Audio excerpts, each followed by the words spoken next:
اعوذ بالله من الشیطان الرجیم بسم الله الرحمن الرحیم. نن مې په دې برابر ویډیو درته جوړه کړم چې څنګه کولی شو د سی ډي څخه وینډوز کاپي کړو کمپیوټر ته. هغه ایزو فایل ځینې جوړ کړو او د ایزو فایل بیا راواخلو په فلش کې رایټ کړو. کله چې په فلش کې رایټ کړو نو د فلش څخه بیا کولی شو کمپیوټر ته وینډوز ور وکړو. سی ډي دا ما کمپیوټر ته ور واچولې، تاسو به لومړی کمپیوټر ته سی ډي ور واچوئ. کله چې مو کمپیوټر ته سی ډي ور واچوله نو سی ډي تاسو ته په دغه شکل ښکاره کوي. سی ډي خو دا رقم درته ښکاره کوي. نو د دغه ټولو فایلونو څخه څنګه کولی شو یو ایزو فایل ځینې جوړ کړو. دا وینډوز 11 سی ډي ده. زه غواړم چې د دې وینډوز 11 سی ډي څخه یو ایزو فایل جوړ کړم. نو د دې ایزو فایل د جوړولو لپاره باید تاسو یو سټپ دی چې هغه باید انسټال کړئ. یو اپلیکیشن دی چې د پاور ایزو په نامه سره یادیږي. دغه لینک یې ږدم، د هغه ټلګرام څخه کولی شئ تاسو یې ډاونلوډ کړئ.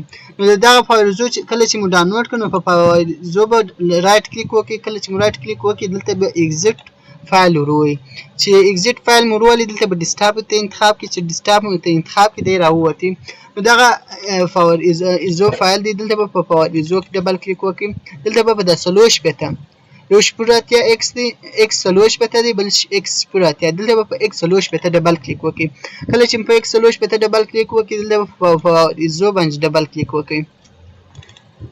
کله چې په پاور ایزو ډبل کلیک وکړئ دلته تاسو ته دغه ووایي آیا غواړئ چې انسټال یې کړئ. دلته به ورته دغه کې چې یس وکړئ.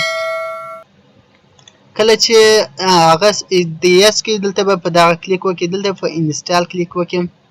کله چې په انسټال کلیک وکړئ دلته به په نیکسټ کلیک وکړئ.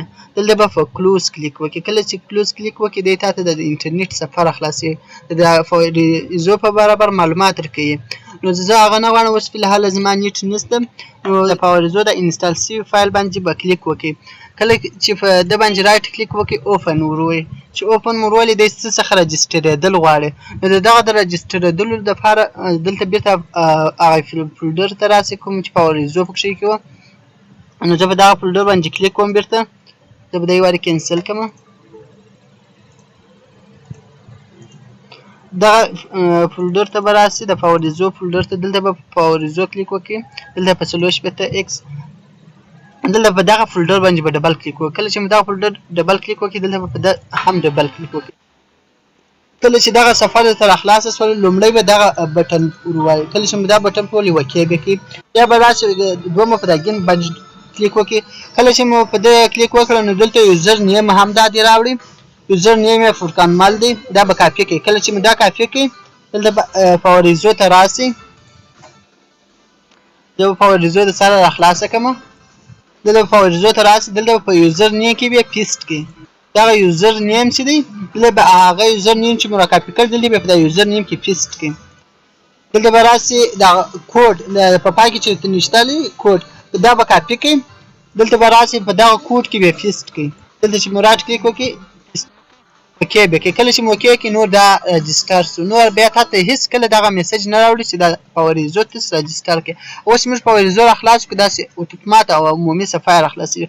نو دلته به راسو لومړی په دا ټولز باندې به کلیک وکړو. کله چې په ټولز کلیک وکړئ دلته کافي سی ډي ډي وي ډي دلته میک سی ډي او ډي وي ډي دلته په دغه میک باندې به کلیک وکړئ. کله چې په میک باندې کلیک وکړئ نو دلته تاسو ته سی ډي راپورته کوي.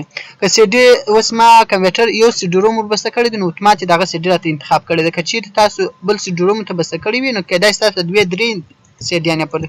زه اوس په دغه وینډوز 11 40 بیټه باندې سی ډي مې ورته انتخاب کړل. دلته به ورته انتخاب کړم چې غواړئ آیا غواړئ دا فایل چیرې کښېږدي، د ایزو فایل یې چیرې کښېږدي. نو زه دلته ورته انتخابوم چې په ډیسکټاپ یې راته کښېږدي. کله چې په ډیسکټاپ ته انتخاب کړئ دلته به سیو باندې کلیک وکړئ.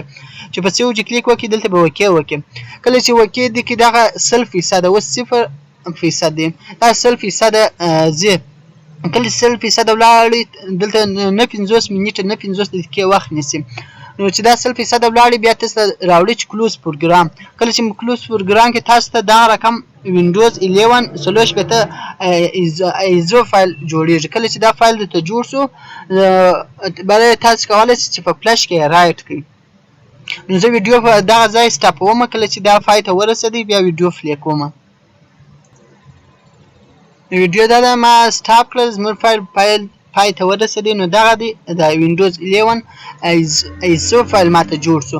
دغه ایسو فایل لینک هم زه په خپل ټلګرام چینل کې پروګرام ګروپ کې پورته کوم. تاسو کولای شئ چې دغه وینډوز 11 د ټلګرام له ګروپ څخه ډاونلوډ کړئ او بیا وروسته په فلش کې رایټ کړئ. له دغه ویډیو نه وروسته به زه بیا داسې ویډیو درته جوړ کړم چې څنګه کولی شو دغه ایسو فایل په فلش کې رایټ کړو او وروسته به د وینډوز ورکولو ویډیو درته جوړ کړم. نو خدای دې وکړي چې تاسو له دغه ویډیو څخه یو شی زده کړی وي. که مو زموږ ویډیو خوښه کړې وي نو زموږ یوټیوب چینل سره سبسکرایب کړئ او د بیل آیکن ووهئ چې کومه ویډیو چې موږ پورته کوو لومړی تر تاسو پورې در ورسیږي.